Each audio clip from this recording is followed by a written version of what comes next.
Metro municipalities in the country are looking at new ways of handling human settlements in an era of rapid urbanization and climate change.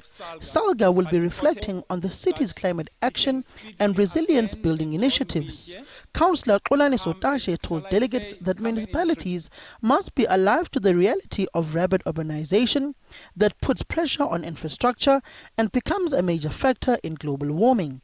Rapid urbanization and climate change impacts on our cities and urban lives place premium in our consciences as urban planners, engineers, development activists, which I firmly believe that in this house, in this gathering, there are a lot of you here, sitting here, to be agents of change.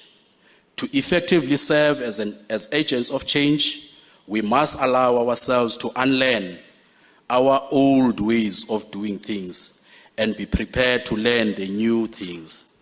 Global urbanization also contributes extensively to climate change. South Africa's coastal provinces are already experiencing flooding due to increasing temperatures. More than 60% of the country's population already reside in urban areas. It is true that as we grapple with this phenomenon of urbanization, climate change continues and it becomes a bigger problem. In fact, in this country in the past few weeks, we're hit by something that we never expected, that the roads of this country could ever be blocked and the country come to a standstill because of snow. We thought that snow is something that will be experienced alongside Waterberg Mountain, somewhere in Free State, in the Lesotho Highlands Mountains. But the connecting roads between Johannesburg, Durban, and Free State, for almost 12 to 14 hours, the people of this country found themselves in a very difficult situation. A disaster that we were not prepared, basically, because we never anticipated that a snow of that magnitude could fall and therefore block our roads.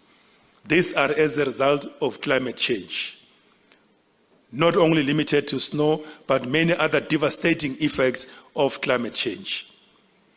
We have decided as COCTA and the National Executive that we've got to review our disaster management policy so that we also leverage on the technology applicable, but equally important, build and mobilize even private sector resources for speedy response in times of disaster. That we must build the appropriate capacity at the municipal level. It is our intention to make sure that at an appropriate time, all local municipalities in this country must and should have the appropriate and the necessary capacity, the necessary wherewithals to have capacity to deal with any form of disaster, whichever way it happens. This is a reality because of climate change. Spatial integration and land governance policy parameters will have to take climate change and economic activity into consideration. Masamula called on municipalities to be aware of global warming when planning just urban transitions. Samkele Masego, SABC News, Johannesburg.